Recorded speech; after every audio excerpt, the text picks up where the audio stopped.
بسم الله الرحمن الرحيم. تبارك الذي بيده الملك وهو على كل شيء قدير، الذي خلق الموت والحياة ليبلوكم أيكم أحسن عملا وهو العزيز الغفور، الذي خلق 7 سماوات طباقا ما ترى في خلق الرحمن من تفاوت فارجع البصر هل ترى من فطور، ثم ارجع البصر كرتين ينقلب إليك البصر خاسئا وهو حسير، ولقد زينا السماء الدنيا بمصابيح وجعلناها رجوما للشياطين وأعتدنا لهم عذاب السعير، وللذين كفروا بربهم عذاب جهنم وبئس المصير.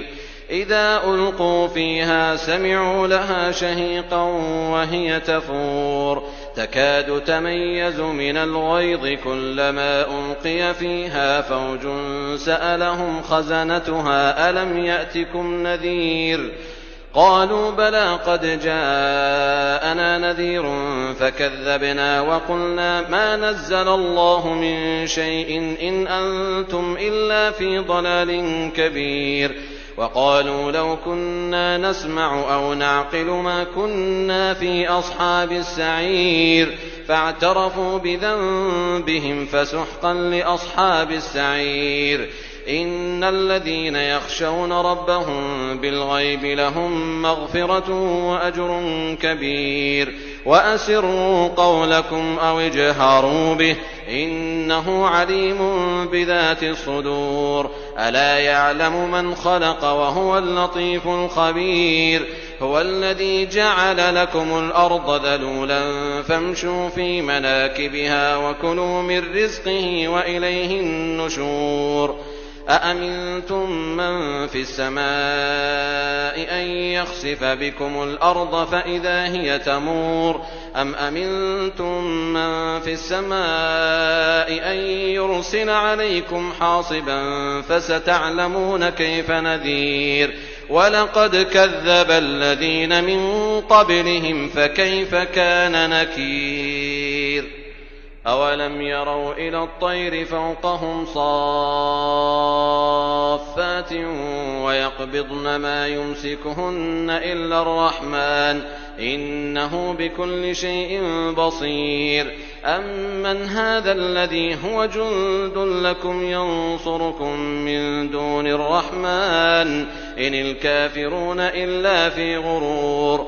أمن هذا الذي يرزقكم إن أمسك رزقه بل لجوا في عتو ونفور. أفمن يمشي مكبا على وجهه أهدى أمن يمشي سويا على صراط مستقيم. قل هو الذي أنشأكم وجعل لكم السمع والأبصار والأفئدة قليلا ما تشكرون. قل هو الذي ذرأكم في الأرض وإليه تحشرون. ويقولون متى هذا الوعد إن كنتم صادقين. قل إنما العلم عند الله وإنما أنا نذير مبين.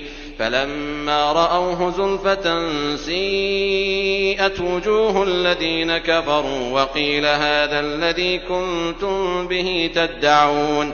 قل أرأيتم إن أهلكني الله ومن معي أو رحمنا فمن يجير الكافرين من عذاب أليم.